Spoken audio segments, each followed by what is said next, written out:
Okay then, Jeff, thank you very much for joining me. Thanks for having me, man. Yeah, Uh, it's cool to see you. Catch up. It's been a yeah, while. definitely, mate. My pleasure. Yeah, it's been a while. What was it? The X Pier, probably the last time we saw each other, but we've obviously spoke since then. Yeah. It's actually it's coming up on 2 years, I guess, because the Xperia is supposed to be happening soon.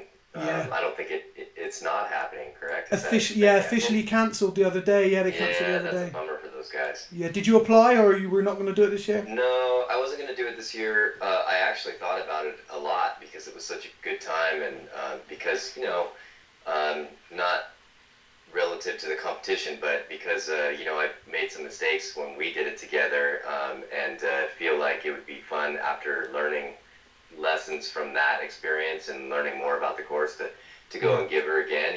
But I did a pretty cool expedition last year. I flew a paraglider and hiked, did a Vol-Bib trip across a section of Alaska in the Brooks Range, which is north of the Arctic Circle, across the Anwar, the Arctic National Wildlife Refuge, and it's the largest designated wildlife refuge in the North American continent, and there's no infrastructure, no trails, no roads, no nothing. It's just raw Wow. wilderness for forever, and it's nothing but brown bears and caribou and wolves, and it's just such an awesome place, and I really fell in love with that mountain range. I went and did that expedition last summer with a good buddy of mine, and unfortunately, he had an accident after we got back and isn't with us anymore. And so this year, I ended up really getting motivated to go back and do kind of a solo mission up there, slightly different, but to reconnect with the memories that we made, and to sort of incorporate this new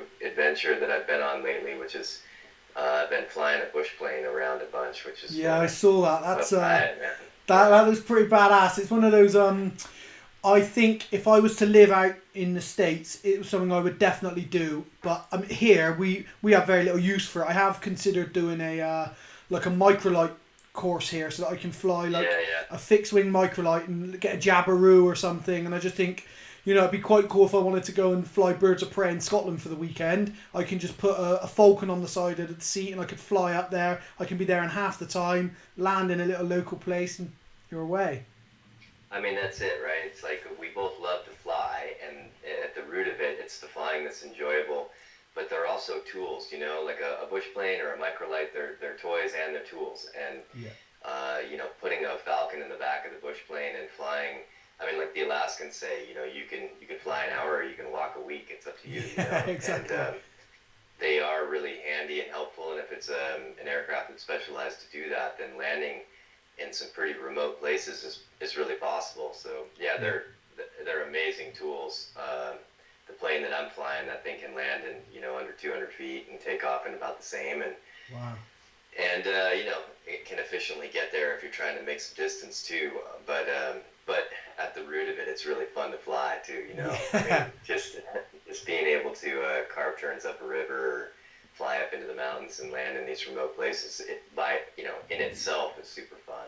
Yeah, it looks super fun. So whereabouts are you based in the? So where are you like right now? Where would the plane be, etc.? Where will you be? Where are you sort of stationed?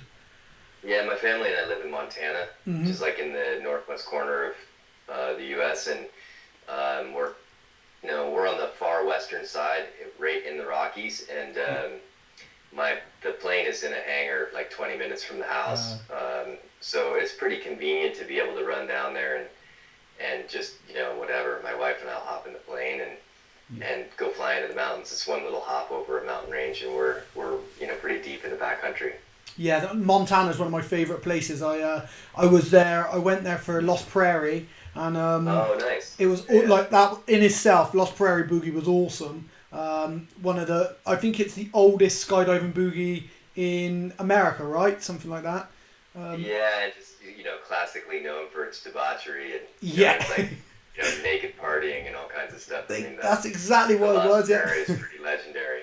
Yeah, it was really cool. But then what it allowed me to do is open my eyes to just how amazing somewhere like Montana is. When you come from, I'd been down at Elsinore a little bit before that, and in LA, I'd been training it in LA, and then you go up to somewhere like Lost Prairie, up to Montana, and when you get into like Missoula, you're like, okay, so there's still a little bit of a town here. There's still stuff going on, and you push a little bit further on, you're like, yeah, this is bear and elk country. This is incredible. Well, that's where we live. We live in Missoula. Oh, okay, nice, yeah. Yeah. I know Missoula well. I went to there was a little barber shop there, little hairdressers, and I went and needed my hair cut. So I went in before Lost Prairie, and I started talking, and the girl goes, "Oh, where are you from?" I said, "Oh, I'm from a place called Bristol in the UK." She's like, "Yeah, I'm from Swindon, which is about 37 miles from Bristol." I was like, What are you doing here?" She's like, "Oh, I met a guy like 35 years ago, and I've never gone home." Did I lose you? I still got you. Have you got me there? Damn. Oh, there you go. I got you back now. Oh, I don't know what happened there, mate. Like glitchy internet. Yeah, weird. Yeah.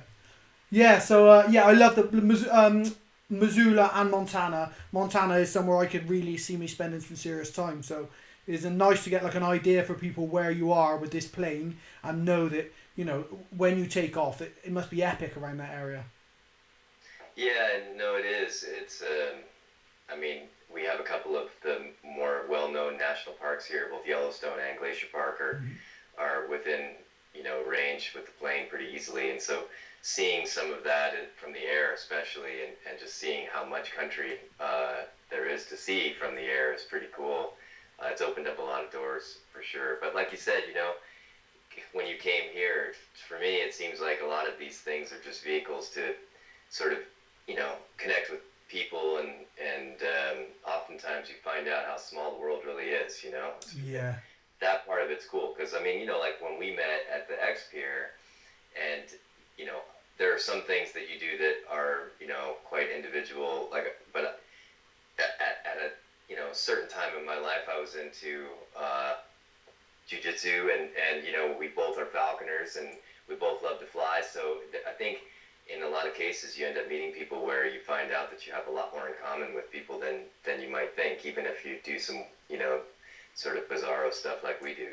Yeah, I agree. Lots of people stay within their bubble with which they're raised, especially when you're raised in somewhere like the UK on maybe a small council estate, and you go to a little secondary school where all your friends go to, and then you end up getting to your local pub, and you spend lots of your time there after work on a Friday, and you get this small group of friends, and that becomes your group of friends through life. As where I feel like the adventures that I've been on and the interests that I've had, paragliding, falconry, skydiving, base jumping, they've allowed me to broaden that, and then you meet so many other people who the passion just brings you all together, and very, very quickly you just end up with this bigger and larger group of friends who are just so much like you. Like, it's sort of like without sounding too out there, but like it's like the world sort of bringing you together. Your energy, your enthusiasm is just creating this big group for you all to be in, which is awesome. Yeah, for sure. So where did it start for you, mate? Where did you grow up? Was it local to there? You're like born and raised around that area, or? No. I have one brother. We were raised north of Seattle, which is west of here in Washington State, until I guess I must have been 20 when I moved here, or so 23. But my brother and I were raised mostly in Washington. For a few months out of every year, sometimes up to 3 or 4 months, we were spending time in Hawaii. So nice. I had family there that was alone, and my brother and I would, even from the time we were born, little kids, our folks would need a break from 2 Hellraisers, so they put us on a plane, and I have lots of memories as a little kid of the flight stewardesses, looking after us and getting us off the plane, and we'd spend months in Hawaii. So I had this sort of upbringing where I would spend most of my year in the mountains, and then a small portion of my year in the ocean surfing, and that whole culture influenced me a lot. But I went to college in Seattle downtown, got a job in that part of the country, and just my wife and I both were just sick and tired of sitting in our cars in traffic every day, and ended up having an opportunity to move to Missoula in '97, and have been here ever since. We sort of fell in love with this place just because of the convenience of outdoor recreation. Mostly, most of the people who live here don't live here for the economy. They live here because, you know, being outside and getting after it is pretty important to them, or in one form or another of that, So most of the people who live in Missoula full time tend to be pretty happy and healthy, and we like that energy. It's a college town, but it's not a party town. It's like a lot of art, a lot of music. There's something going on every weekend in the summertime. Lots of like people's market, farmers market, art walk, and all these things that happen every week here. So it keeps the town pretty alive. But mostly it's that, in 15 minutes, I can feel really fortunate to be able to walk out of the house and run up into the mountains, and in 30 minutes be in the middle of nowhere all by myself. Yeah. That has a high value to me. Yeah. So we fell in love with this place and never wanted to leave. And like you, I get the opportunity to travel a lot for work or for play or whatever it is that I'm doing, and I'm always pretty feel really lucky to be coming home to Missoula, to Montana. Yeah, definitely. I would feel the same, and it's amazing how your escape to where it feels, you feel at home and you feel happy, is outdoors, and with this big expression of freedom. That I'm the same. Although I'm born in the city, as soon as I get outdoors and I'm with nature or wildlife, I can be alone but feel completely content. And then I can be in the middle of the city and feel really alone, because you're going through a mundane life where nobody's even talking to you. You're surrounded by people and nobody's even stopping to really engage with you, but you can be on a hike up a mountain trail and everyone's like, good day, hi. Like, if you do happen to bump into somebody, they'll speak to you, and it's just you feel a lot more welcomed in at home, just being out in the middle of the wilderness. It's true. It's funny. I never thought of it that way, but that's very true. I actually really, I'm not so much a city person. I would always choose to live in a place that was more, I don't know, I guess remote would be not the right word for it, but with the access to the outdoors, that would be really easy. But I do enjoy being in a city. I like visiting the city, and cities all over the world. I have lots of fond memories and cool cities for sure. Adventures in cities is an adventure regardless, right? But it's true, walking around a city, especially in a city that I don't know by myself, it's an adventure, but it doesn't feel that much different relative to being alone or whatever than being in the mountains. And yet when I'm in the mountains, even if I'm by myself, I'm never anxious about it. So I don't know, I think each of us has a sort of an environment that we're most comfortable in. Yeah, definitely. And in a lot of the things that I enjoy doing, and I'm sure you're probably the same based on what your interests are, I do find a lot of comfort in, just having some quiet time and doing something that requires, my own interpretation, instead of having to sort of adjust that to everybody I'm with. Like when I go out and hunt with Falcon, or I'm flying a paraglider, we're doing these things sometimes socially, like people are around, but essentially you're kind of on your own. You're making decisions and relying on your own skill set, and having your own perception, and learning in a way that changes, maybe how you interact with other people. But it's still kind of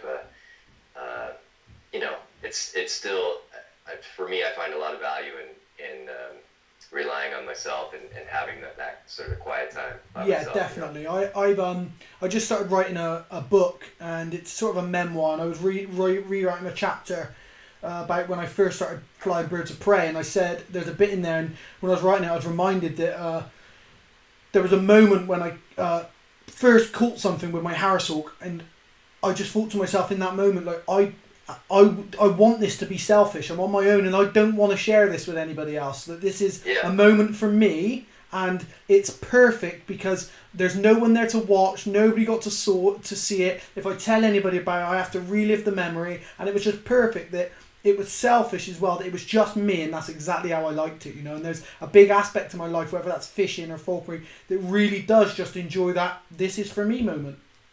Yeah. I think that sort of hits the nail on the head, because and I've heard it described in a few different ways, but it's very true. That's kind of a life theme, is the things that are most important to me, at least in terms of, like, adds the most to my life, you know, the things that are most fulfilling, they're in arenas where no one's watching and no one cares. Yeah, you know, exactly. and the thing about, you know, like as an example, paragliding or hang gliding or, you know, whatever, you're doing this thing and all these moments happen, and man, like you know, the most memorable wingsuit base jumps I've done, the ones that mean the most to me, are the ones where I was totally by myself, with no cameras, and I don't need to tell anybody about them. Yeah, The two most important cameras that I was born with were the only ones I needed, and if I exactly. can't remember it, then it's not. It just doesn't Yeah, matter. It's not, doesn't mean anything. And so, you know, paying attention to the here and now, being present right now, not worrying about, you know, what so and so is going to hear about it later.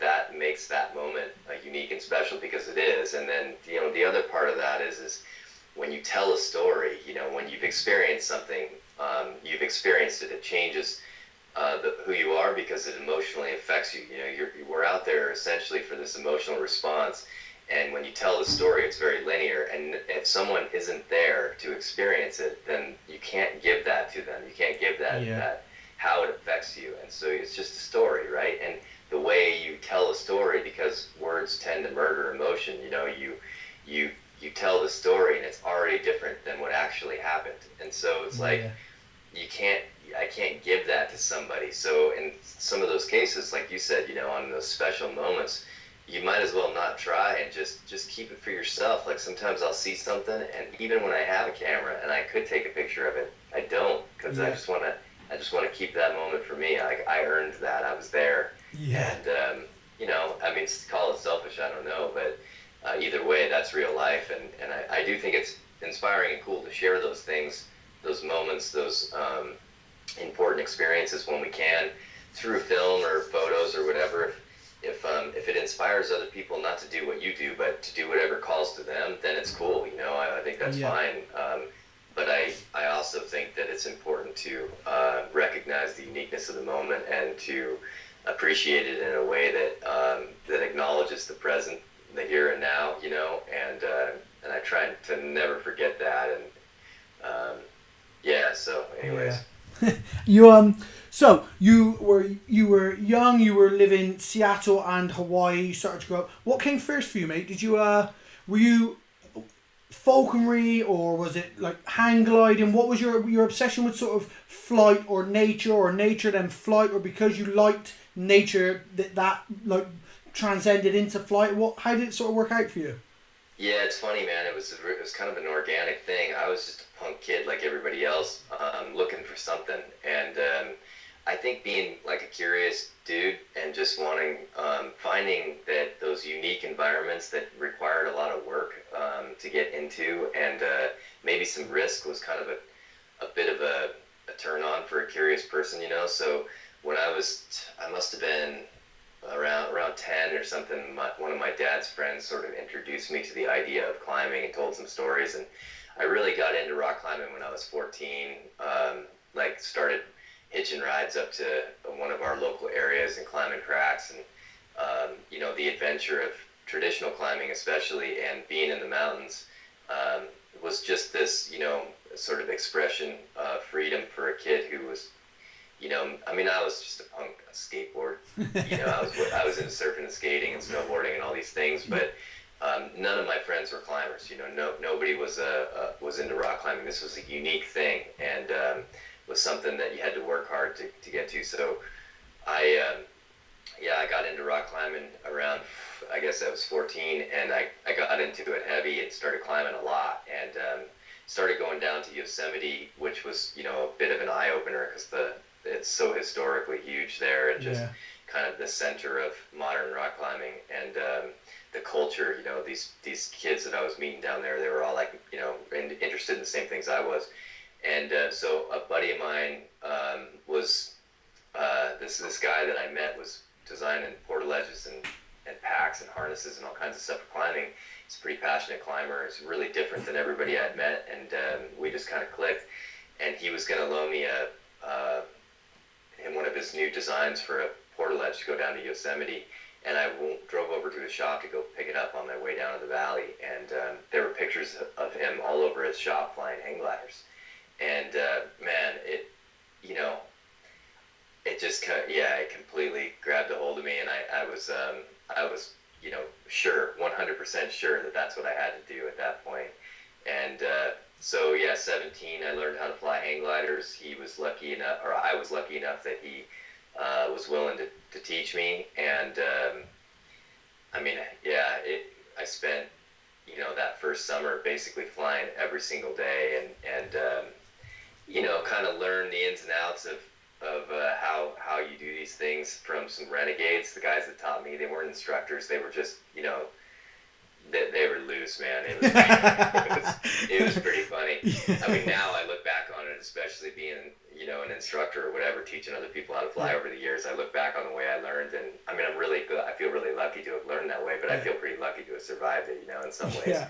They were great instructors, and, you know, on a personal level, but they weren't really in, you know, it didn't fit into any kind of like recipe of how you might teach somebody successfully today. But it's good though, because that Totally. you learn in that way as well makes you appreciate how amazing that was, how much an adventure, how valuable, but it also makes you appreciate how you shouldn't teach that way, which is you get both sides of it. You get the positive and the negative side of it, and you know you realize you lived through it, you made it. The next person might not. Right. Yeah, I mean, I learned on a hang glider.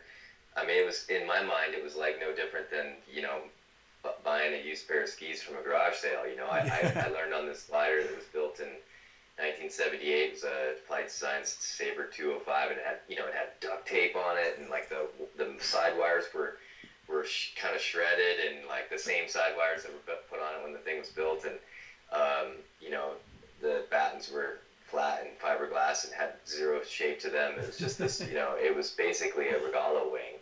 And, you know, I was running off mountains in Washington, and, you know, like in the big mountains, running off that thing with a knee hanger harness and no parachute and a bike helmet, you know, and as a 17-year-old kid, you know, basically just like, wow, that was cool, you know, and not having any understanding as to what it was that I was doing. And I mean, I did, but you know what I'm saying? It was like, it developed over time into a fascination that included learning more about the sport, the history of the sport, and the gear I was using. And that happened pretty quickly, actually. Like in the first 2 years or year and a half or something, I was flying, I'd flown 3 or 4 different gliders, and you know, was kind of doing it for real. But yeah, and then I was still climbing pretty much full time, and all different types of climbing. There's been times in my life where I was really into walling, times that I've been really into just ice climbing and mixed climbing and sport climbing and all these things. You know, you just get sort of hooked on one form and push really hard and try and push the absolute limits of my capabilities in each one of those things. Just because, you know, whatever, I was maybe a little bit jaded or bored on some other discipline. And I had gotten kind of hurt in 2006, I think. I blew out a tendon and needed to take a break, and decided I'd try competing in a hang glider. I thought racing a hang glider sounded like an interesting, you know, it sounded like a pretty neat lesson to learn. You know, It sounded like an opportunity to learn a lot, which I was most interested in, just getting better, you know, at that stage even. More so now even, but then I was less interested in being good at stuff and just better, or just more interested in getting better to the learning aspect. Yeah, that's like, so a lot of people will refer to maybe yourself or people like me, we're considered like renegades or mavericks and a little bit out there and a little bit wild. But what you generally find with people like that, of that mentality, is that although, yeah, okay, you could say we're renegades, we're a little bit wild, we're a little bit out there, we're generally looking to improve and get better. And because we're looking for that, and we're looking to be great at something, and we don't want to make mistakes, and we want our peers who we look up to, we want them to eventually like see us on a peer level as them. We're just wanting to be better, so then we're rushing steps and we're moving fast. So people think, oh, he's a renegade, he's wild. But in actuality, it's a thirst for knowledge, and it's a crave for knowledge, and you're just trying to be better and learn and be as proficient as possible. Well, exactly. I mean, like I said, I've just been fascinated with how things are done, and of course, anything I do, it has nothing to do with, like, I don't give a shit about what people think of me. It's more just, I want to do whatever I'm doing in the best way that I can, because it's fun for me to learn and to progress, and it's never relative to somebody else. It's always relative to me. I just want to be a little better than I was yesterday. Yeah. But it's cool to use my friends, who I have a lot of respect for, as benchmarks, and as to whether or not I'm making progress, or my mistakes are mistakes, or maybe I made a decision today that worked, and what does that mean? And competition especially was an opportunity for that. It was to be able to go and to race against myself yesterday, but to use all my buddies who were, some were much better pilots than me, to benchmark my mistakes and my successes, and to see what worked and what didn't, and then to make those changes and apply them tomorrow, And so I would go to, let's say, 2 comps in Australia or whatever, and get whatever, 80 hours of flying and 1,500 miles of XC in 3 weeks, and it was like 3 seasons in one trip, and I would learn so much, and that was the turn on, and it's always cool to win the day, or to do well, or to feel like you raced well, or whatever, but mostly it was a thirst to learn, and then so I competed in a hang glider from 2007 to 2011, I think, pretty much full time. I did like 50 or 60 tasks a year. It was like 5 or 6 major comps a year. Yeah. And once again, it kind of, what started out as being driven by some ambition, ended up being appreciated as just an opportunity to meet new people, and to discover new ways of seeing the world, new perspectives, and new places, and just, man, it just opened my eyes to what was possible. Yeah. And then there's this guy, as a climber you might be familiar with, this guy named Dean Potter. Yeah, I know Dean. Yeah. Yeah, so Dean was just a really inspiring dude for me, and we met, I think, at a trade show or something, I can't remember, but we, being both sort of private people, I remember it was just madness. It was like, I think it was the outdoor retailer, and there's just, people walking around everywhere, thousands of people, and he had Whisper Dog with him, and we just like went over in the corner and sat down on the carpet, and just like had a conversation about nothing. And we were talking, and he was psyched on learning how to hang glide, and started telling me about flying wingsuits, and he was like, man, he knew that from what I was interested in, that it would be something that that would, give me what I was looking for. Yeah. And so he talked to me about it, and I honestly, I wasn't really that into the idea of jumping out of planes, just because it just seemed like airports and fuel and a lot of falling, as opposed to, if I was going to fall, I'd just go out and climb and take whippers, or. Yeah. But what I was most interested in was flying. And then I saw a film of him. He had climbed a route on a feature called Mount Butte, I think, in Canada, with another dude or 2 other dudes, I can't remember, but he ended up building this crazy ramp because it was really a positive exit, and jumping it in a wingsuit, and it was a big suit.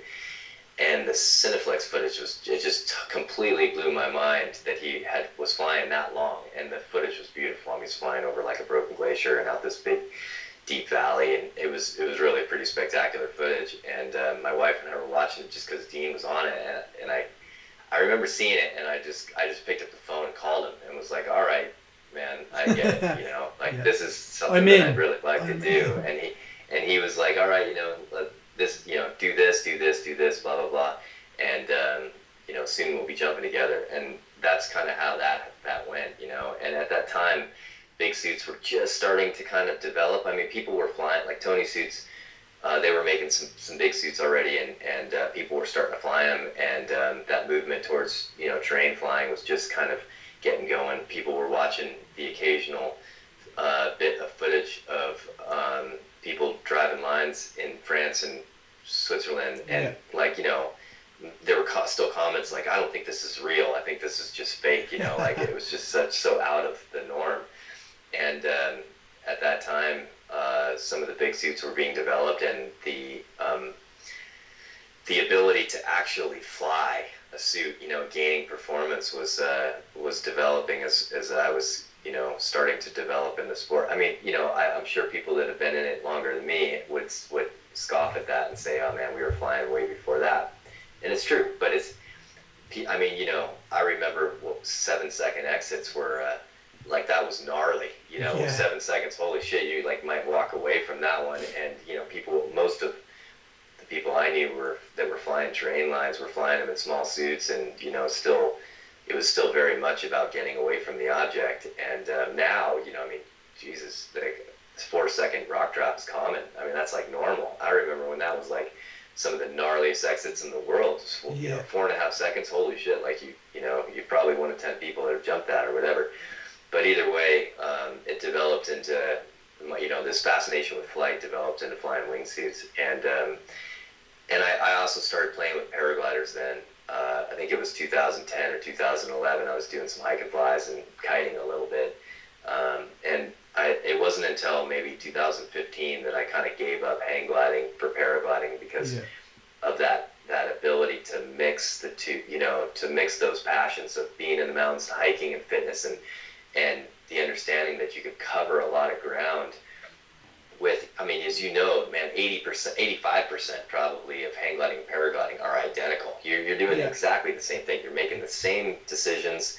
Everybody thinks it's so different. It's like, these two different camps. That's bullshit. It's exactly the same. Everybody's doing the same thing. We're just making use of what energy is in the earth to get us from one place to another. And between hang gliding and paragliding, those decisions are made in an identical way. Yeah, exactly. The only difference is just the limitations of the vehicle and learning how to manage the vehicle.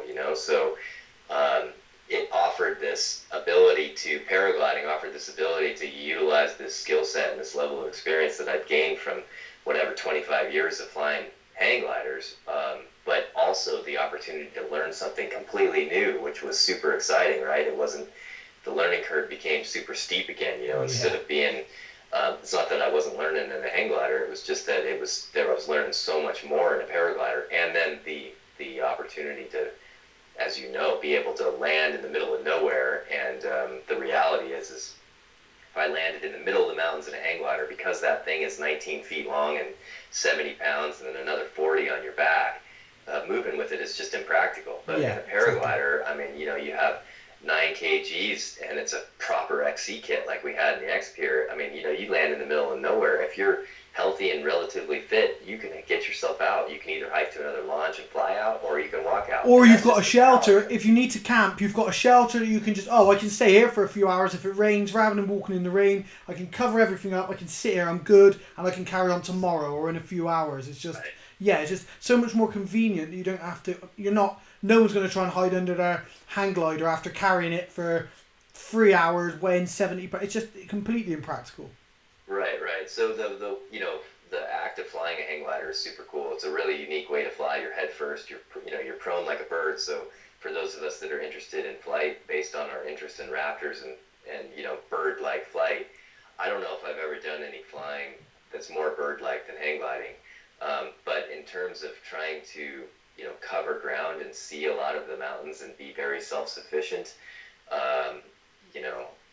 paragliding is, I mean, it's really an incredible way to fly. I mean, you carry this, it's a true wing on your back, and then if you're, like I said, if you're fit and you're willing to run with a pack, you can cover.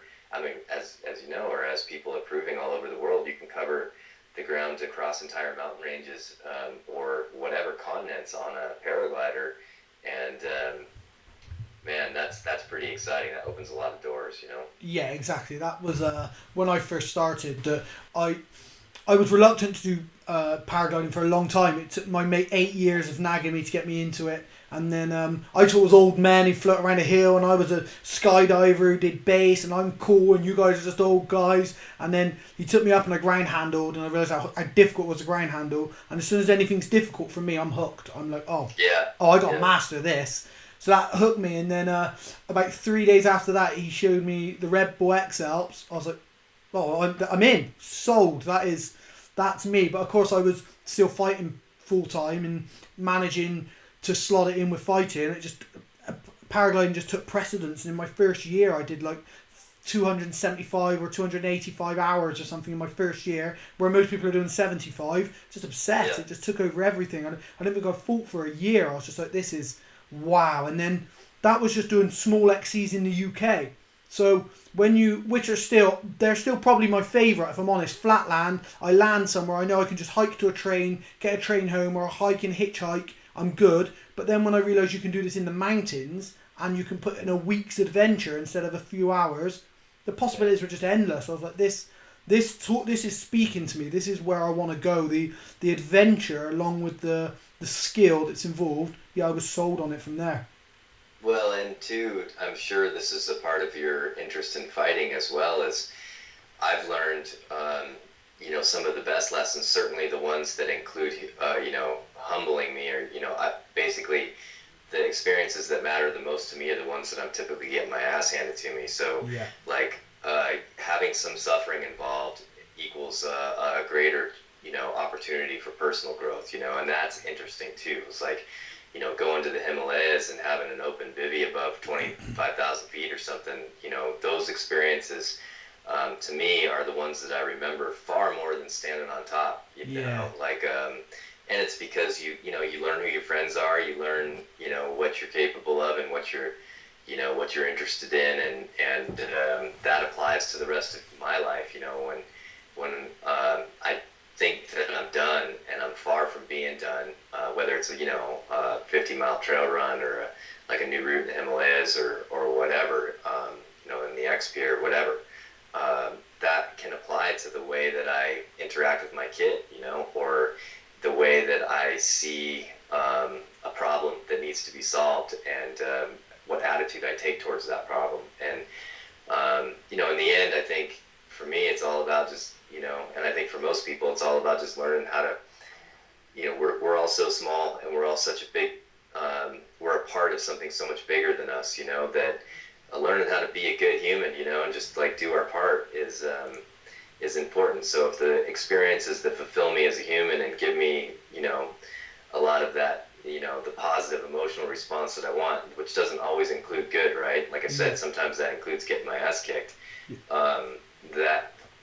That if that enables me to be a better human and hopefully to raise a better kid, another human, then I'm psyched. And you're having an awesome time while you're doing it, so you've got all the elements. Sure. That's the thing is, I mean, there's certain things you'll do just because they are beneficial for the next generation or beneficial for people around you. But then if something you're doing that you're passionate about and you love is also all of those things, all the much better.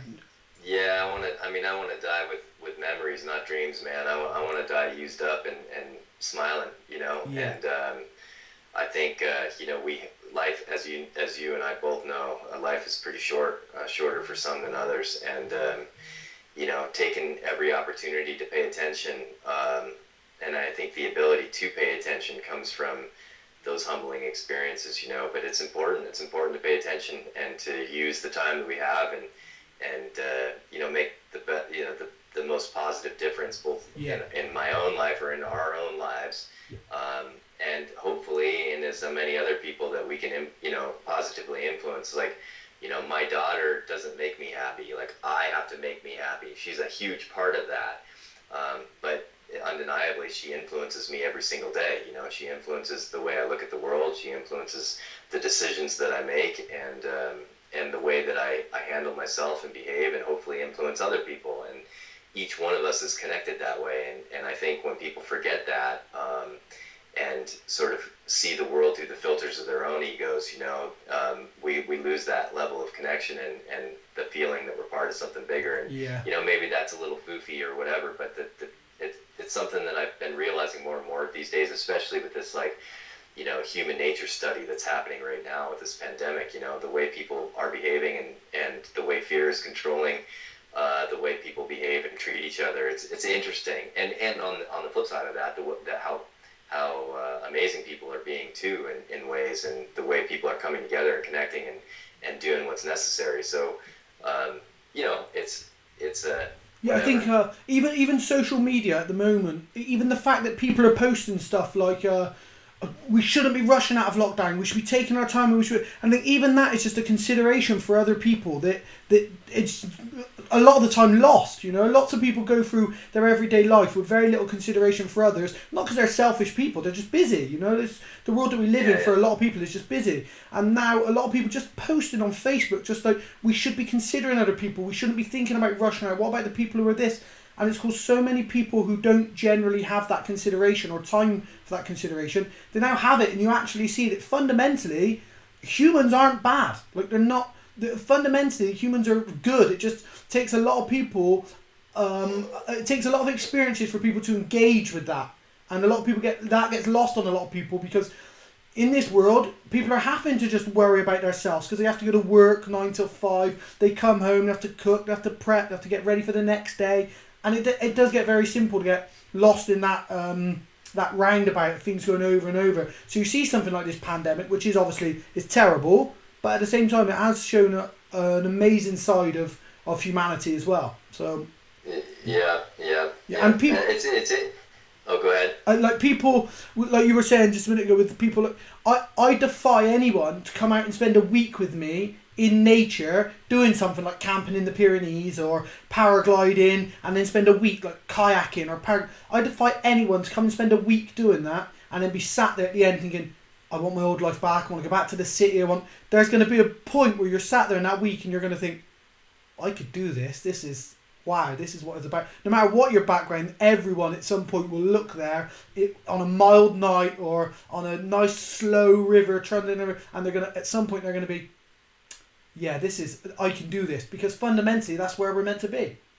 Yeah, well, what's really been interesting too for me is that I notice time changes, and what I mean is that when I'm focused on, and I'm as guilty as anybody at times in my life certainly, when I'm focused on routine, when I'm thinking about mostly the future, like what's happened and what I have coming, what's happening next week or what I'm doing next month of getting ready for a trip or whatever, time goes by extremely fast. I mean, it's like, I sometimes I can't believe 3 weeks has gone by. It's like, holy shit, that I went by like a blink of an eye.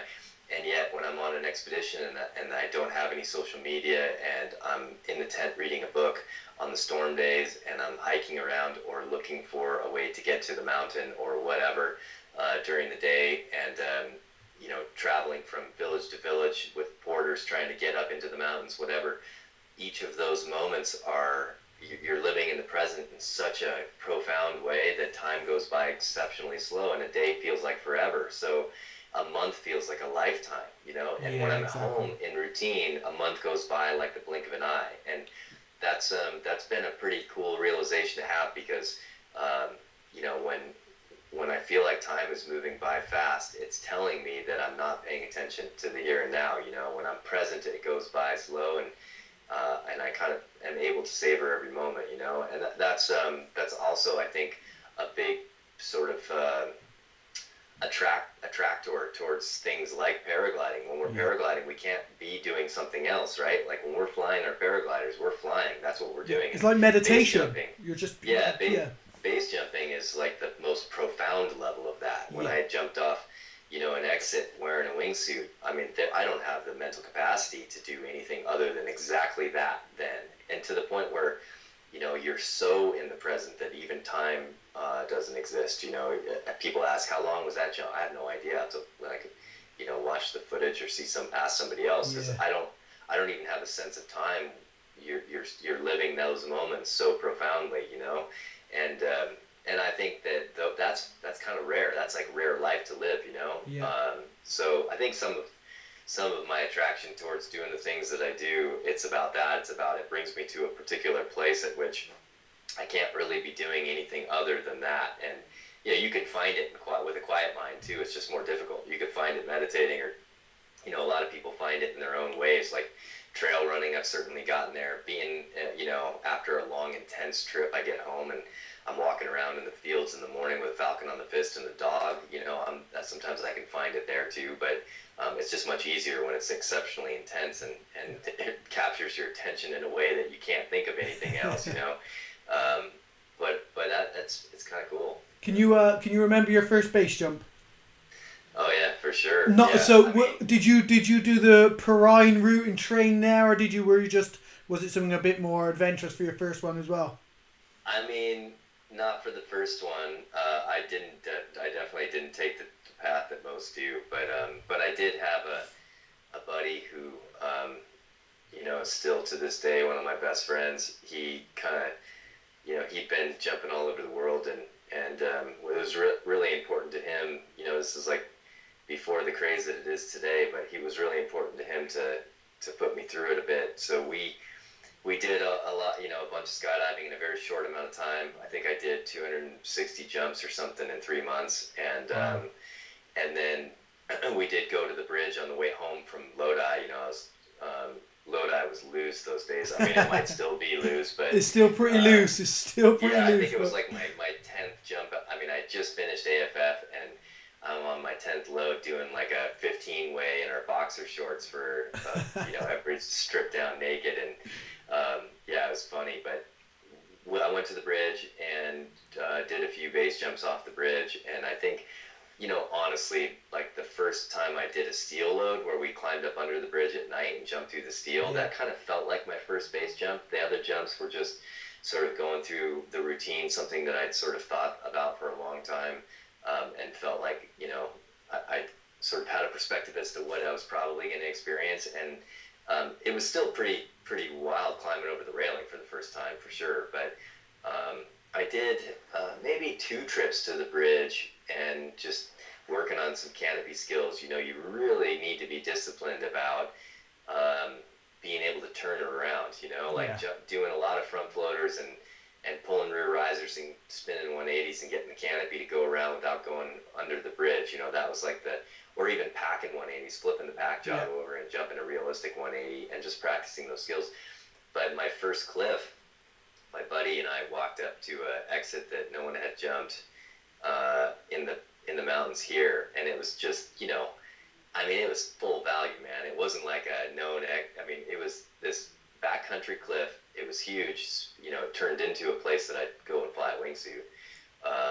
But it was raw and not overhanging by any means, and it was a long canopy ride, 'cause it's a pretty big cliff, to an LZ that was really tight, like a postage stamp. And you had to stick it because everywhere around there was rocks, creek, and trees, And I remember, even as a guy who'd spent his whole life climbing, my brain, the linear part of my brain, was saying, you got this. You checked your gear.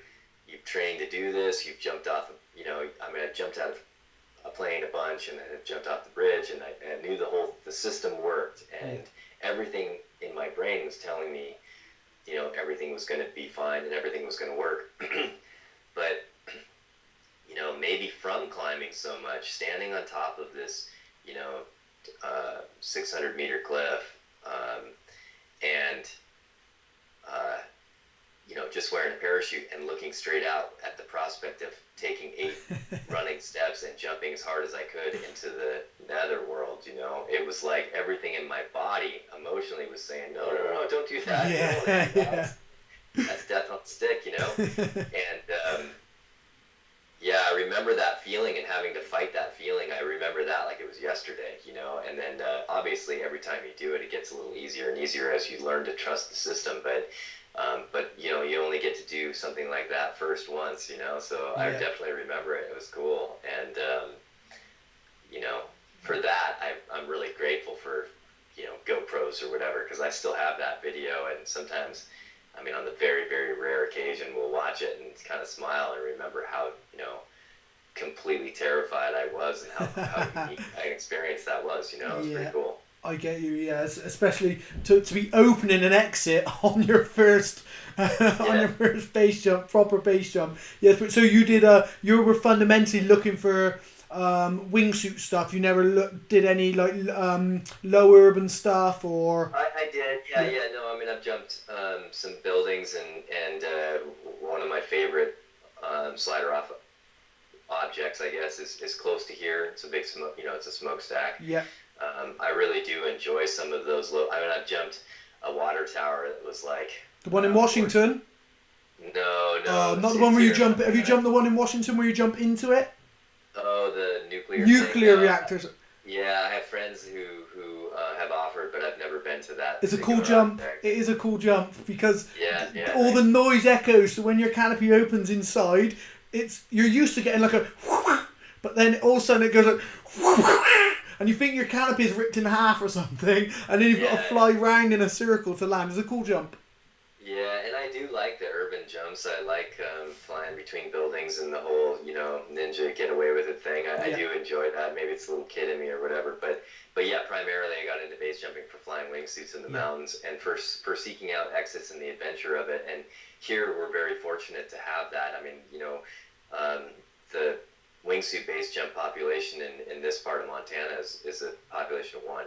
It's just me. So yeah, being able to go to these cliffs that I'd spent so much time climbing and exploring, and by myself with nobody else around, hike up there and try and find an exit, and then find this little perch somewhere, this little falcon perch that probably nobody had been to because the rock's chossy and it's like in the middle of nowhere.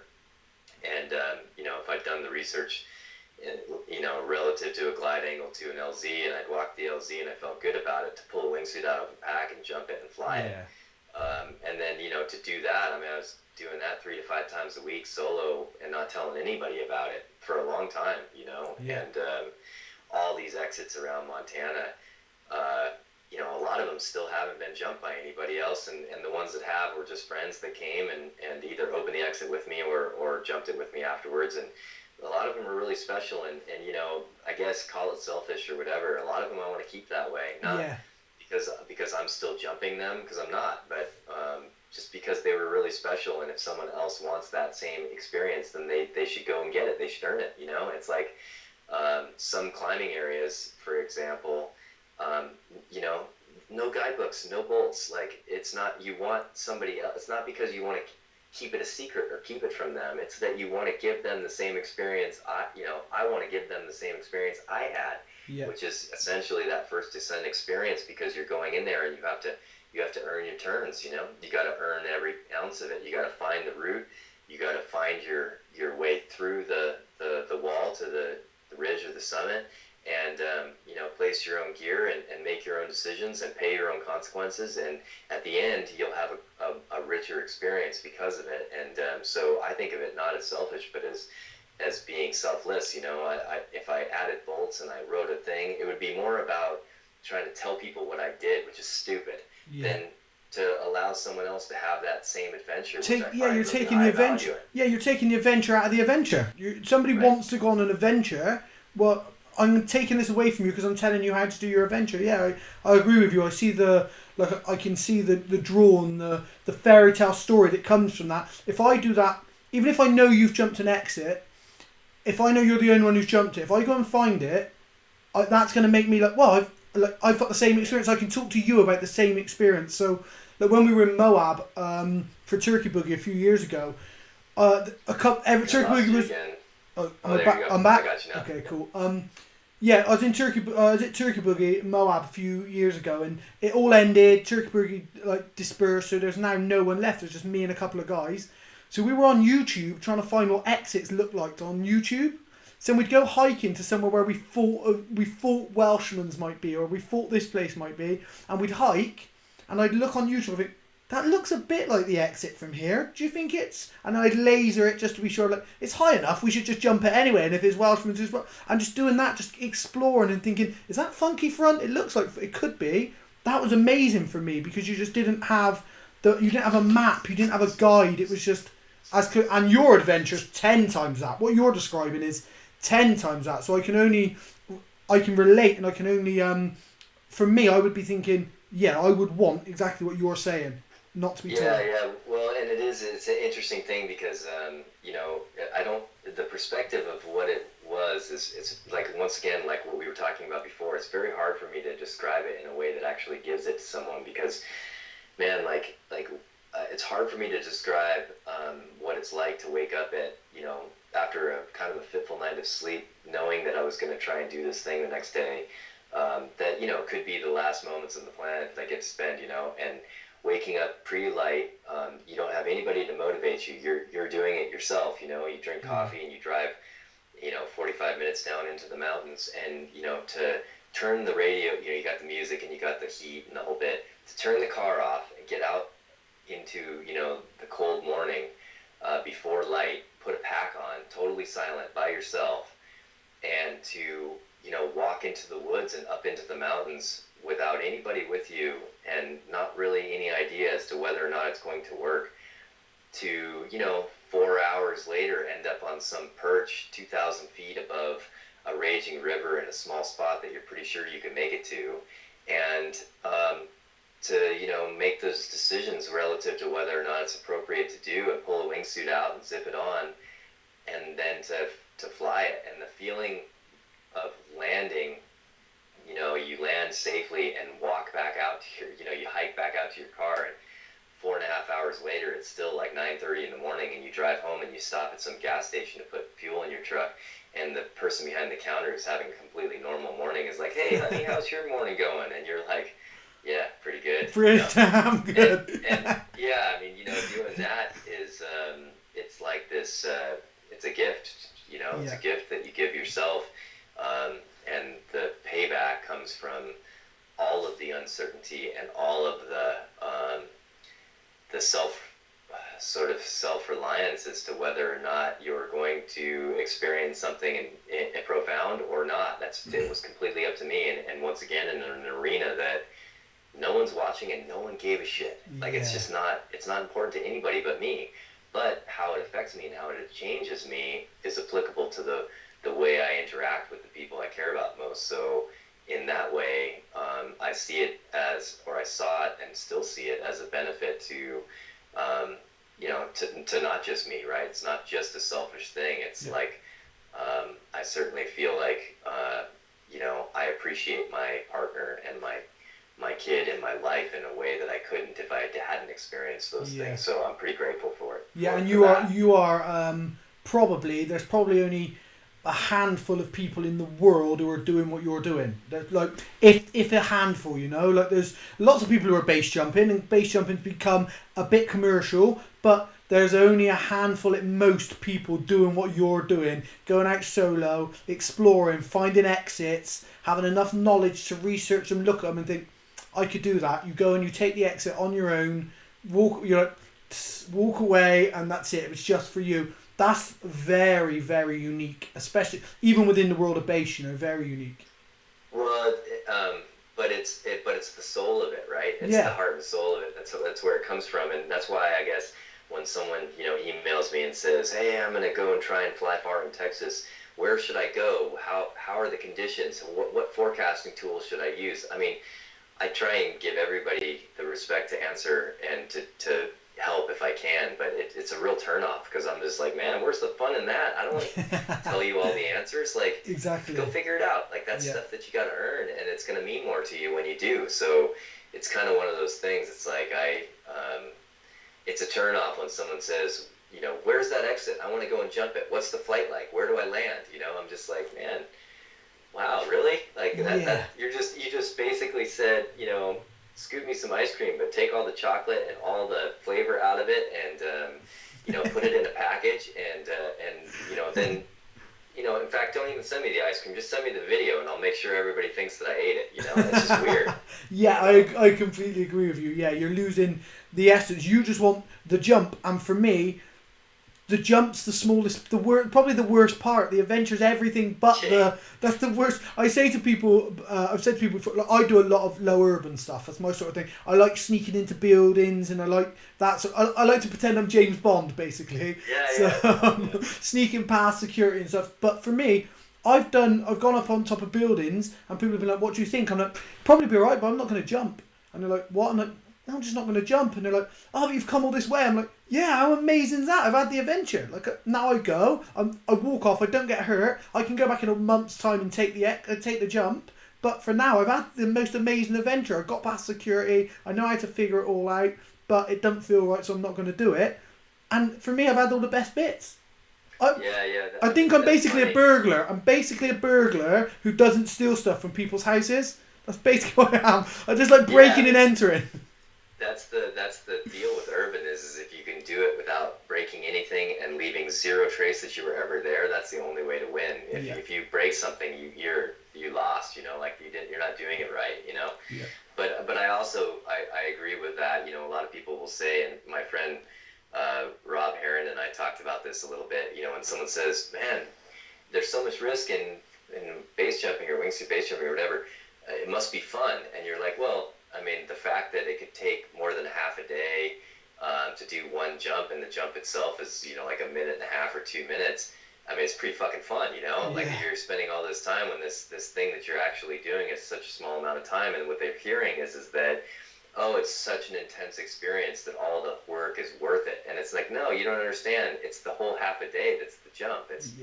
It's everything that's involved. It's the hike in the mountains, and some of my best jumps, like you, I didn't even jump. I walked up there and got up in the morning and didn't feel like it, and was scared and was nervous and didn't sleep well, and tried to find every excuse in the world to not go do the jump, and still got in the car and still drank the coffee and still hiked up there. And when I got to the top, I was in a completely different mindset and ready to do what I came to do. But you know what? The conditions weren't right. The wind was strong, in the wrong direction. The object maybe had snow on it or whatever. There was some reason where maybe it was just my state of mind where I just didn't feel like it was a good idea to jump that morning. And because jumping was worth it, but one jump was never worth it, I'd hike back down and have that same experience driving home. I'd still stop at that gas station and still sort of smile when someone asked me how my morning was going, because the adventure was still had. Like, yeah, it didn't equal a jump today, but it still was it still required a lot of experience, and there were still lessons to learn. Yeah, and when you actually get that jump, part of the adventure is the amount of times you've been there and not jumped. That's it. That's all part of it. It's not just the one day that you go and jump. It's the 4 days where I went and studied the LZ. It's the 2 days where I hiked the trail just to find the exit. All of those things are what make the jump, not just the one day where it comes together.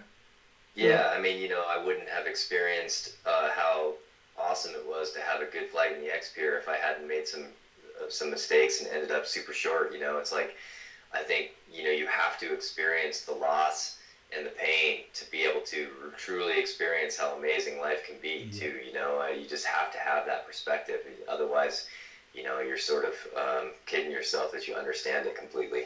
Yeah, definitely. So can you talk about this trip that you went on with your buddy to, was it Alaska, did you say you went? Yeah. Can you talk about that? Because that is, from everything you spoke about so far, and because obviously the stories that I love to hear, sounds like an amazing adventure, and that's like the epitome of everything we've sort of built up to now, like a culmination of all of it coming together to do something that is completely far out and a bit more wild. Yeah. Well, and what's cool about that trip is that we didn't, at first we were like, okay, well, where are we going to try and make it to? And at some point during the planning, I was like, nah, let's not do that. I don't want this trip to be about distance. I don't want it to be a red line on a map for some article. I want it to be an adventure, and we'll go as far as we go. We're going to spend each day trying to make progress. We're definitely not going to sit around. We're going to continue to make progress every day and have this adventure. But if we make it, 7Ks or we make it 400Ks, it's still going to be an amazing day and an amazing adventure and a good opportunity. And that's the way I want to do it. I want to be as present as possible. So we ended up flying up to Fairbanks, and it was really interesting because this is kind of where this was the birth of this new sort of passion for bush flying. This is where it happened. Cody was going to be 12 hours behind me or something, just because one of his flights got delayed. And I got there, and because we're walking on tussock, which is like, it's pretty brutal walking. It's like, imagine, the way I describe it is, imagine a field full of, it looks like grass. It looks like you can just walk straight across it. And really what you're walking across is like, imagine basketballs all stacked together. The whole field was covered in basketballs, and on top of the basketball was like a 12-inch kitchen sponge, and in between all the basketballs was like a foot of water. And that's what you're walking on. So these tussock are collapsing, and you're trying to hop from one to the other, and what you see is this easy stroll across grass is actually kind of a nightmare. So we got pretty motivated pretty quick to fly as much as we could, and carrying 65 pounds, which is like the bare minimum, 1,500 calories a day, and bivy gear and a little bit of camera gear, but mostly just exactly what we needed to do this trip. We did both carry firearms because it's pretty wild up there. Certainly there are grizzly bears and there's no groceries, so they can be pretty curious at times. Yeah. And it's important to have something. And it's windy, so bear spray it just wasn't an option really. So we ended up being able to physically carry 10 days of food and fuel. And the expedition, or our trip, we knew we wanted to be out there for a minimum of 21 days. And like I said, the area, there's zero access, no infrastructure. And because it's protected, the only thing that you could do in terms of access would be to fly a bush plane into designated strips. And I think in certain areas in the Anwar and in the Gates, you can land an airplane below high water mark on snow, or below high water mark in some of the riverbanks where you wouldn't leave any type of permanent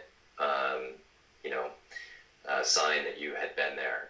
So our plan was to carry everything we could, to basically drive up the Hall Road, or the Dalton Highway, and walk into the mountains to a launch and start flying eastward towards the Canadian border. And there's this, like, the crux of that trip was going to be crossing rivers, because the rivers are big and they're swift, and with 65 pounds on your back in deep water, there's no way you're going to cross it. We had to cross them via paraglider, Yeah. And so there's all these massive arteries through that range, and we had to get across them via paraglider. You couldn't walk across them. Well, you could, but some of them at least you couldn't.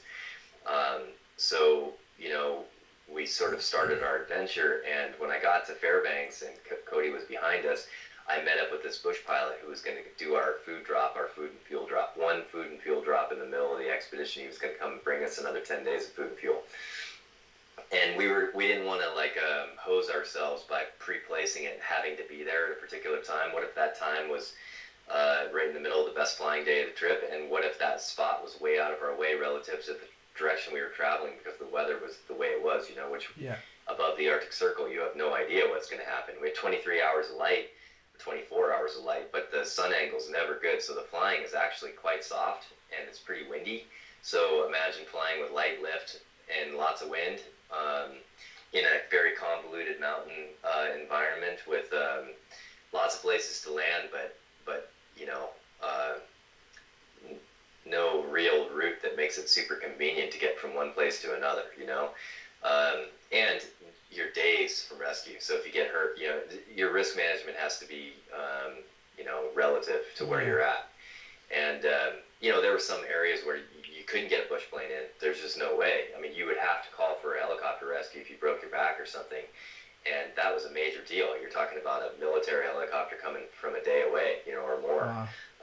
So, it's pretty remote, pretty cool that way. So waiting for Cody, my buddy, who's become kind of a lifelong friend now, and the bush pilot was like, "Hey man, you want to go flying?" And I was like, "Well, yeah." And he's like, "All right, get in the front seat," And I was like, "Wow, really?" So he puts me in. I had a little bit of stick of rudder time from over the years, just flying ultralights at hang gliding comps, but I'd never flown a Super Cub. And in the first 2 hours, he had me landing on grass strips and riverbanks all over the place, and it hooked me. So even though we had this insane adventure up there in the paragliders, I was, most days dreaming of bush planes and sitting in the tent during the storms and thinking about how I could learn how to fly a plane, and just financially all these things. I was completely hooked. Like all the other things that we enjoyed doing. Right, I was just totally hooked. You're on one adventure, but you're already thinking now. Oh, I can see the next one. To a limit. There was that trip was so amazing because there wasn't a minute of that trip where I wished I was somewhere else. Yeah. I was having so much fun just being in the middle of nowhere and trying to figure out the next launch. And the days that we did fly 60 or 100 Ks, it was just like, man, I can't even describe to you what it's like. You already know, but to most people, what it's like to have work worked your ass off carrying this huge load over ground like that, and then up a mountain to be able to put it all on your back and have this intense launch experience because it's nuking, or because it's like, you know, if you land at the bottom, it's just such a letdown, you know. To get up to base, and, you know, 3-4 hours later to be way down course line, like deep in the mountains. Yeah. Man, landing after covering that much ground with that much weight with no effort, just like laughing our guts out at Cloud Base was, it's really cool. What kit were you on, Jeff? Sorry, what wing and what harness were you on at this point? I was flying an X Alps, or I mean Z Alps, the Ozone Z Alps, just because it's robust and it's light. Yeah. And it's the glider that I flew in the X-Peer, and I had, you know, hundreds and hundreds of hours on that platform. Just really felt super comfortable flying that glider. It's also got wicked performance for a wing that is light and easy to carry. And I just love the way a two-liner flies. So that was the wing for me. Cody was flying an M7, which is also an ozone glider, and he just gotten it and wasn't super familiar with it, but really liked it. And then we were both flying Cortel harnesses. I was flying a Calibri, as he was as well, just because they have 80 liters of storage. I mean, the amount of gear, I just couldn't fit it in another harness. And that harness is well built. It's hard to kind of get in and out of, but it's super comfortable when you're in the air. It flies well. And like I said, man, I could carry everything in the kitchen sink. And on a trip like that, when you're totally self-reliant, you kind of need to have everything in the kitchen sink. Definitely. You know? So, you know, I really liked my kit for that trip, and it was really the kit that I would take again, although I just got a Zeolite GT, which I think is the kit it's the glider that I'll take up there the next trip. But yes, and you know, the coolest part of that, or any type of adventure like that, is, you know, like in the X-Peer, we could land on roads, and you were seeing people, and there was access in and out of the mountains. In the Brooks Range, we don't care where we land, because it's all wilderness. You're in the middle of nowhere regardless, and the whole point of it is getting further and further into the middle of nowhere. So it was like, man, wherever the sky looked the best, that was the way we were going. There was no, you know, I'd love to go that way because the cloud streets go over the mountains that way, but that'll take us far away from our course line or from our destination. We didn't have a course line or a destination, so we just go that way. Perfect. And it was awesome. It was really an amazing thing. Like, I remember one day, and I think I wrote about this, we hiked up this peak, and the storm was coming in, and we knew it was coming in, and, you know, we got to the top of this peak, and we were desperate to just cover some ground. So we launched, and it was blowing over the back. We ran down, I don't know, maybe 100 meters or something below the top on the backside to get in the lee. Launched in the lee, knew we were going to fly through the rotor. We did, and it was manageable. It was fine. But pretty soon we're like nuking, you know, and with a tailwind down this sort of tight river corridor, and you know, we had plenty of places to land, and the mountains were getting lower and lower, so it wasn't like we were too concerned.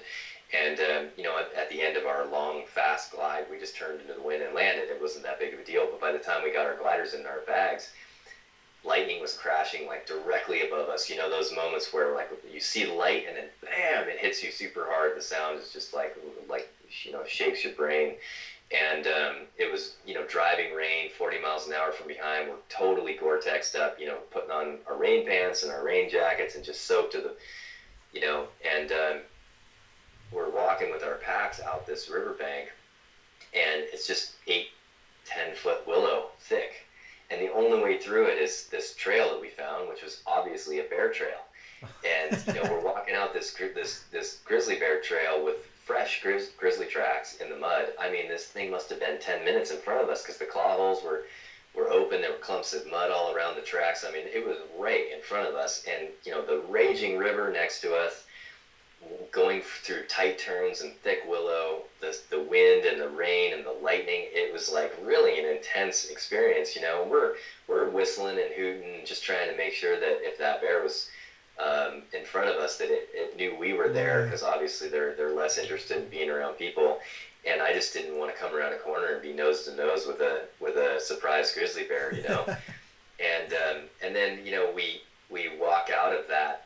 Finally, we get sort of to the mouth, and I see this little escape where some caribou had been walking up the bank, and we walked up this bank, and we get onto this hillside where we have a little bit of an elevated view and could see a bear coming if it was coming.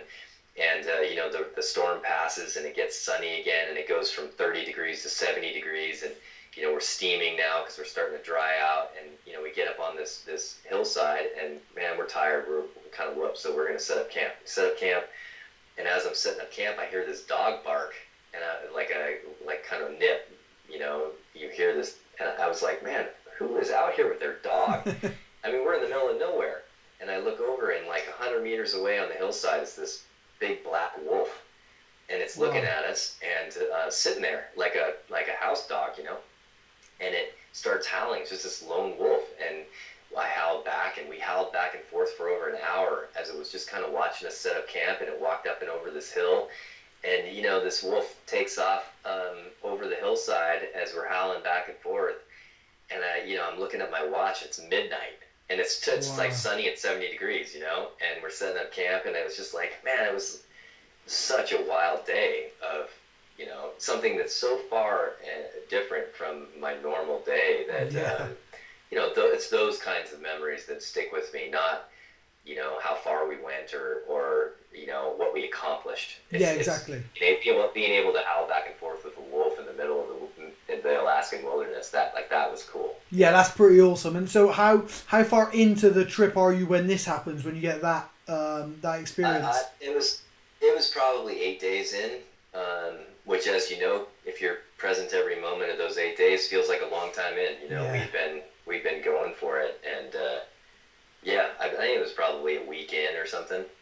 Yeah. Yeah. So you've still got a hell of a way to go yet. It's still like you're not at the end, you're nowhere near, and you've just had this amazing experience. You're just like, plus whatever you've had before that, you must be sat there thinking like, shit, how much better is this going to be? How much better is it going to get? Oh, man, I mean, that's one of 100 stories. I mean, man, 2 days before that, we did land on the wrong side of a river, and it was stormy and clouds were super low, and there's no such thing as throwing. We didn't even have a rope for a Tyrolean. You couldn't get across the river. There's no way.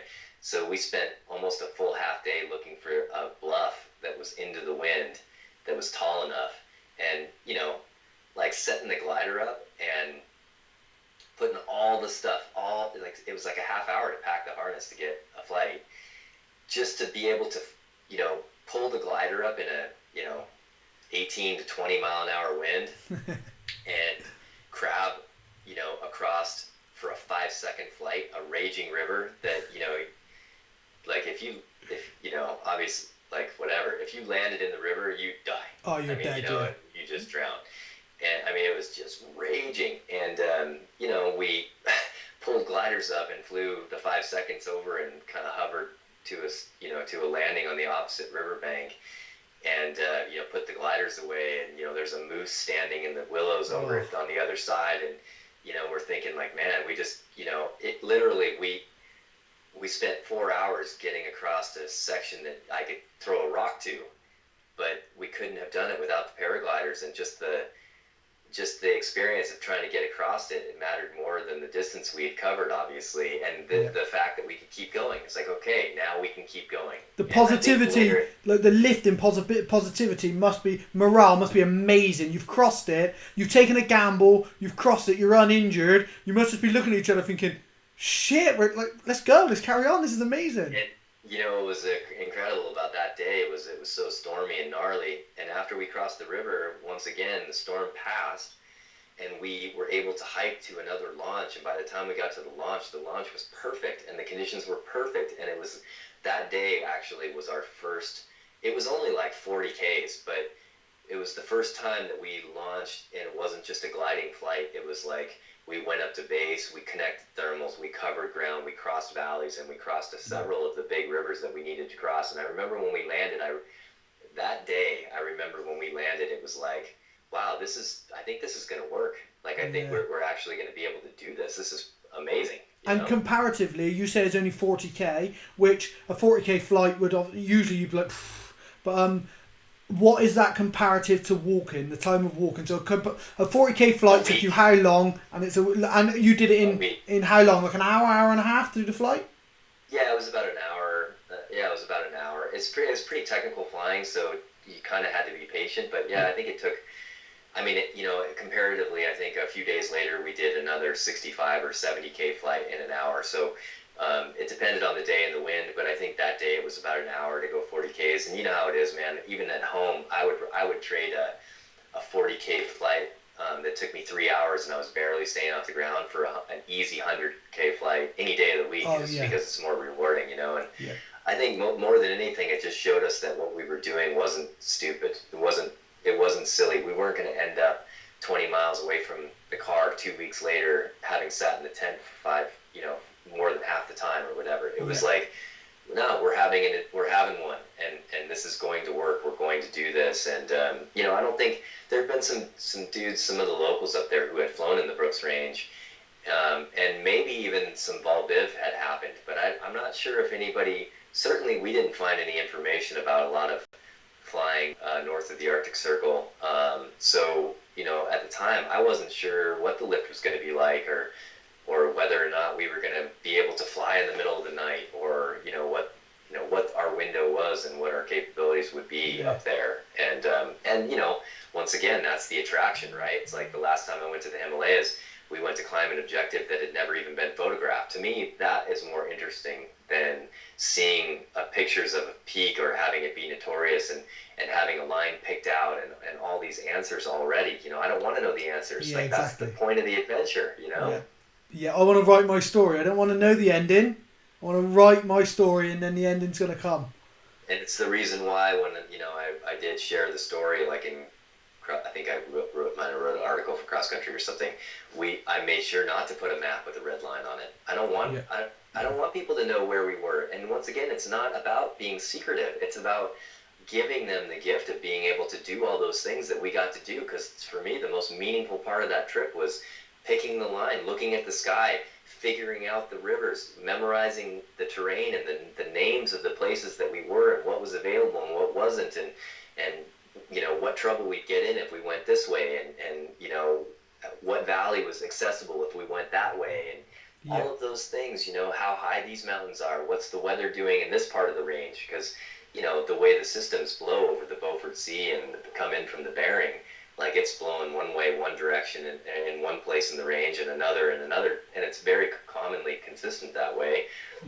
So I think all of those things, all of that preparation, expedition preparation, 6 months of it or more, that's part of the trip. That's the get to, that's what people get. Cool. Yeah, exactly. And if you would have put a line on a map, what you would have probably found is it would have hindered you anyway, because you would have had to have conformed to certain things, and you'd have probably had days where you think, well, I can't fly today, even though it's good, the wind's in the wrong direction, or the thermic lift is just, and I need to go here because that's how we get to the line. So not putting a line there probably just made it so much easier, because people would think it'd be harder, but it's probably so much easier because you have the freedom to just use the elements as they are when they're there. That's it. I mean, for us, we did have days where it was blowing the wrong direction. We walked up ridge lines and it was coming over the back. And that's just part of that type of adventure. But more importantly, we were looking at the stability from the sea and the overdevelopment on the divide, and trying to find that convergence line between overdevelopment and stability, to be able to stay in an area where there was abundant lift and a reasonable wind direction or light winds to be able to make progress. And that is going to shift and change relative to time and time of season, time of year, a particular season, whichever season that you're up there. So if I put a red line on a map and someone went up there to have an adventure like that, I want to go up there and fly the Brooks Range. This is where, Cody and Shapiro went. Let's try and follow this, or, it seems like they made it work. But they went up there in the season when they had different conditions than we found. Our line wouldn't make any sense to them. Exactly. So it's not, if I go back up there, I'm not going to take the same line I took. I'm going to take whatever line the environment provides as being the most logical way to have an adventure that makes sense, And in that case, it would be a completely new adventure, which is the only reason I would go back up to the same place, Yeah, and you are going back, aren't you? So, I am, yeah. And I want to do it by myself. The plan is to fly my own bush plane up there and to park it at the tailwaters of one of the big tributaries or arteries that goes into the Brooks Range, and then to fly by myself for a number of days up one of the rivers, and then to find my way back to the plane. Probably, I don't want to give away too much, but yeah, it's mostly going to be sort of a solo adventure and to sort of pay homage to the memory that I had with Cody. Cody unfortunately was killed in a paragliding crash a couple months after we got home, and that trip meant a lot to me. I feel really lucky to have gotten to experience that with him before he left the planet. So I want to go back and have a solo adventure for a lot of different reasons, but partly because it'd be cool to sort of reconnect with some of those memories that way. Yeah, that's like yours in his place. That's like yours in his. Yeah, that's where when you go there, you're going to be there with him, even though he's not there. Like that's how it's going to feel. So that's pretty cool. So how long did the expedition take you? And when you were out there, because it's so hard for us to comprehend in the UK just how big Alaska is. You can't. And you're in a small part of it, so we can't comprehend it. So how long did the adventure take you, and also did you see anyone when you were there? No, so it was a month. We were there a month. The trip itself, I think we were out in the mountains, like proper in the mountains, 21 days. We got there. We spent a couple of days in Fairbanks gathering supplies. It took a full 10 hours to drive up to the launch off point. And then we started the adventure, and then we flew back to Fairbanks and spent a couple of days there before flying home. So that's the cool part of Alaska. About Alaska is you're right. Like we saw a very small portion of this massive area of wilderness. When we got picked up, another buddy of mine, Ken McDonald, came and picked us up in his Super Cub and flew us back out of the mountains. And we flew 5.5 hours, not over the mountains, but like in the mountains, and there were no roads. As far as the eye could see in every direction, it was nothing but wilderness the entire way back to Fairbanks. So, even the parts that weren't ANWR were still raw wilderness. You'd see the occasional trap line. We might fly over an occasional village, and the villages up there are only accessible via bush plane, or sometimes boat, from one of the big like one of the big rivers like the Yukon. But most villages are only accessible by aircraft, and you would just it's so foreign even to me, who lives in as a guy who lives in Montana, to be in an airplane and looking out the windows in every direction and not seeing a single trace of humanity. Completely unmolested wilderness is not only unique, but it was really cool. It made a big impression on me. So yeah, Alaska is huge, and unfortunately, I don't think that there are that many places on the planet that are like Alaska in that way, where there really aren't any people, and there are still large tracts of land that you could walk for a month and never see anybody. During our trip, we did. It was interesting, man. We didn't see anybody for a long time, and then I think it was right about the midpoint. And it changed it, even though we were super glad to see our buddy Johnny fly in. Funny story, it was like a early storm. We were hiding in the tents, blowing 35 or 40. Cloud base was like 300 feet off the deck. And we were out of food, and Johnny's like, man, I've tried to make it, via InReach. He was like, I've tried to make it over Carter Pass several times, not going to make it. You guys okay? And we're like, yeah, no worries, man. We're fine. It'll be fine. And in our minds, we're thinking, we might be a little hungry for a while, but we are fine. Like, we're in our tents, everything's fine, And so, we're laying in the tents at like 10:30 at night. It's still light out, of course, but it's storming hard. I couldn't believe it, man. I'm listening, and I hear it's like this telltale drone of a Super Cub, and I'm like, what the fuck? I jump out of the tent, and Johnny is like, he's like 20 feet off the water, in this bush plane with huge 35-inch tires, and he's just carving turns up this river, and the clouds are 200 feet off the deck, and it's nuking. I mean, it's blowing hard, driving rain. And he comes and he buzzes the tents, and I'm literally, Cody and I are laughing out loud because we can't believe we're seeing him, And he, classic Alaska cowboy bush pilot, he like throws up this big wing over into the clouds, comes out of the clouds, carves a slow turn, drops 3 notches of flaps, and sticks it on this riverbank like 100 feet, then drives across a raging river, up to the top of his 35-inch bush wheels, driving water through the prop. I mean, just crazy. Just drives his plane right across this river. Wow. And pulls up next to camp and gets out in a t-shirt, and he's like, "Hey, you boys hungry?" We're like, dude. It was the single most impressive piece of aviation I've ever seen to this day. Seriously, it was so wild. But he stayed there because he couldn't get back out. I mean, it was just too stormy. So he stayed there for a day and a half, and it changed things. It was like, it was awesome to have him there, and the camaraderie was great. We were laughing the whole time. But having an airplane and an escape, and having someone else other than Cody and I there definitely changed the experience. And when Johnny did get into the plane and take off, and it was just the two of us again, we noticed it even more, Yeah. And then I think on the second to the last day, I heard a whistle and wasn't sure, and maybe a mile and a half away on the other side of the valley in the river, we saw a lone thru hiker. It was I think it was a woman. She just whistled and waved and was walking with purpose the other way with a light pack. So people do try and cross the Brooks Range on foot. It's a thing, like there are thru hikers. They're far and few between. Very few people want to deal with the mosquitoes, which are, apocalyptic at times. Yeah. And deal with that type of terrain, but people do. And I'm pretty sure she was a thru hiker.